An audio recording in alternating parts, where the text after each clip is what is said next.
오늘은 에스겔서 2장의 말씀을 보도록 하겠습니다. 이 2장의 내용은 포로로 잡혀갔던 이 에스겔이 유브라데스 그발강가에서 거닐고 있을 때 하늘문이 열리고 그리고 하나님의 형상을 보게 되는데요. 그 하나님의 보좌, 그 형상에서 나오는 음성을 듣게 됩니다. 그게 1장의 내용이었고, 이제 오늘 본문 2장에서는 그 하나님의 말씀을 통해서 에스겔에게 주시는 사명을 기록하고 있는 내용인데요. 에스겔에게 주신 그 사명이 무엇인가를 오늘 말씀을 통해서 깨달을 수 있기를 주님의 이름으로 축복합니다. 2장 1절에 그가 내게 이르시되 인자야 내 발로 일어서라 내가 내게 말하리라 하시며, 하나님께서 보좌에 앉으셔서 이 에스겔에게 명령하십니다. 일어나라. 이것은 무엇을 의미하냐면요, 내 음성을 잘 들어라, 내 말을 잘 기억하고 들어라, 그 말입니다. 그러니까 하나님의 명령이 에스겔에게 임하는 것입니다. 2절에 그가 내게 임하실 때에 그 영이 내게 임하사 나를 일으켜 내 발로 세우시고 내가 그 말씀하시는 자의 소리를 들으니 내게 이르시되 인자야 내가 너를 이스라엘 자손 곧 패역한 백성 나를 배반하는 자들에게 보내노라. 그들과 그 조상들이 내게 범죄하여 오늘까지 이르렀나니. 하나님께서 보낸답니다. 그러니까 사명을 주어서 그를 파송하는 것이죠. 누구에게요? 이스라엘 백성에게. 그런데 하나님께서 이스라엘 백성을 뭐라고 말하시냐면 패역한 백성이랍니다. 하나님을 거역한 배반한 백성이랍니다. 그럼에도 불구하고 하나님께서 선지자를 택하셔서 이스라엘 민족을 일깨우고자 하는 하나님의 사랑이 있습니다. 우리가 때로는 등을 돌리면 다시 돌이키지 않고 떠나가는 경우가 있잖아요. 그런데 하나님은 하나님의 백성들이 등을 돌렸을지라도요, 결코 그들을 버리지 않았습니다. 끝까지 하나님께서 그들을 회개시키셔서 그들을 하나님의 백성, 하나님의 약속으로 회복하고자 하는 하나님의 사랑이 여기에 이 안에 숨겨져 있는 것입니다. 하나님께서 에스겔을 이 패역한 백성, 배반한 백성에게 보내겠답니다. 그러시면서 4절에 이 자손은 얼굴이 뻔뻔하고 마음이 굳은 자니라. 내가 너를 그들에게 보내노니 너는 그들에게 이르기를 주 여호와의 말씀이 이러하시다 하라. 하나님께서 이 패역한 백성, 이 배반한 백성에게 보내시는데요, 하나님이 뭐까지 다 이 에스겔에게 경고하냐면요, 그들은 뻔뻔하다, 그들은 마음이 굳었답니다. 여러분, 뻔뻔하다는 것은 상대의 말을 우습게 여기는 것이죠. 그리고 받아들이지 않습니다. 그리고 부끄러움이 없는 것이죠. 그거 뻔뻔하다고 하잖아요. 그 다음에 마음이 굳었다는 것은요, 남의 말을 귀담아 듣지 않고 자기 아집 고집으로 가득 찬 겁니다. 이스라엘 백성이 그랬다 그 말이죠. 그럼에도 불구하고 하나님께서 선지자 에스겔을 그들에게 보낸답니다. 에스겔의 입장이라면 어떡할까요? 하나님, 그들의 마음을 녹여주시고 그들이 부드러운 마음을 가질 때 나를 보내주세요. 아니면 하나님, 내가 하나님의 말씀을 증거할 때 그들이 받아들일 수 있는 은혜를 베풀어 주세요. 뭐 이렇게 하면 내가 전하는 사명도 순조롭게 이루어질 것이고 그들도 하나님 앞에 돌이켜 회개할 수 있는 은혜가 있을 것 같지 않습니까? 그런데요, 하나님께서는 그들이 뻔뻔하고 패역하고 반역자이고 그리고 마음이 굳었답니다. 그럼에도 불구하고 그들에게 보내는 겁니다. 이것은 무엇을 의미냐면요, 하나님의 경고가 끊이지 않고 그들에게요, 마음을 일깨우고 있습니다. 기회입니다. 기회. 그들은 이미 바벨론의 포로로 잡혀간 상황이었습니다.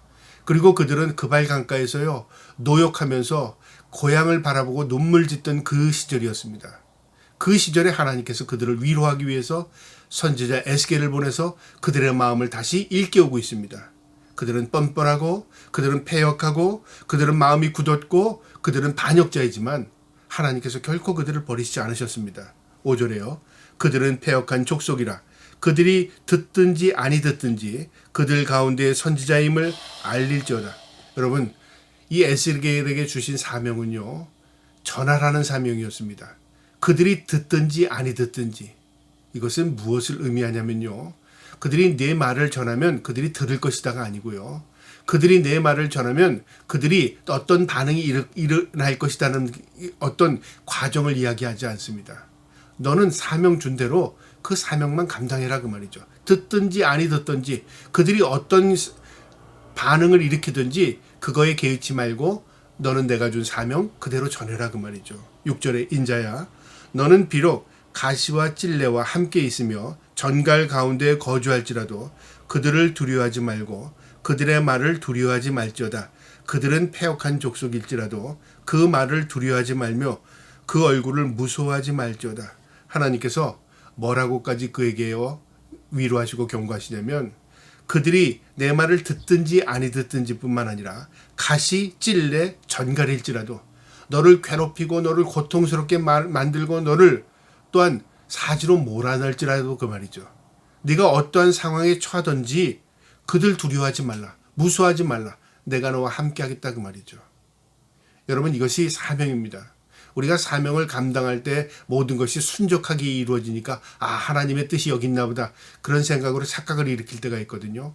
그런데요 사명을 주신 자에게는요 어떠한 상황이 있든지 전하는 겁니다. 그들이 듣든지 아니 듣든지 그 상황이 너에게 고통스러운 상황이든지 절망적인 상황이든지 때로는 죽음, 사지에 몰아넣던 상황이든지 그 상황을 두려워하지 말라 그 말이죠. 그리고 그 사명 잘 감당해라 그 말입니다. 7절에 그들은 심히 패역한 자라 그들이 듣든지 아니 듣든지 너는 내 말로 고할지어다. 하나님께서 또 반복적으로 이 에스겔에게 말씀하십니다. 그들이 패역한 백성이라 마음이 굳어서 안 받아들일지라도 그거 두려워하지 말고 그들이 듣든지 아니 듣든지 내 말을 전하라 그 말이죠. 이것은 일방적인 것 같지만요 하나님의 경고입니다. 그들이 회개하고 돌아오면 은총을 입는 것이고요. 그들이 하나님의 말씀 끝까지 거역하면 어떻게 되죠? 심판입니다. 그러니까 하나님께서 반복적으로 그들에게 기회를 주시는 겁니다. 그들이 비록 포로로 잡혀가서 이제 끝났다고 생각할지라도 그게 끝이 아니다. 그들을 일깨워서 하나님의 백성으로 다시 회복시키고자 하는 하나님의 은혜, 사랑이 이 안에 있는 것입니다. 8절에요. 내 인자야, 내가 내게 이르는 말을 듣고 그 패역한 족속같이 패역하지 말고 내 입을 벌리고 내가 내게 주는 것을 먹으라 하시기로. 하나님께서 그 백성들에게 물들지 말고 그 백성들이 패역할지라도 너는 구별된 삶을 살고 너는 패역하지 말라 그 말이죠. 이게 그리스도인의 삶입니다. 이 세상이 썩어질지라도 이 세상이 타락할지라도 우리는 하나님의 백성으로 구별된 존재로서요. 거룩함을 입고 살아가는 하나님의 자손들입니다. 하나님의 백성이나 그 말이죠.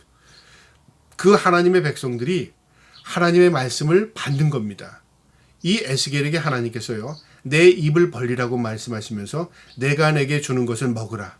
무엇을 먹으라고 하는 것이죠? 말씀입니다. 바로 하나님께서 우리에게 주시는 것은요. 생명의 말씀입니다. 이것을 내가 먹는 것입니다. 이 말씀을 먹고요. 이 말씀이 내 것이 되어서 내가 그 삶으로 살아갈 때 복음이 증거되는 겁니다. 하나님께서 이스라엘 민족이 광야로 이끌어 나갈 때요.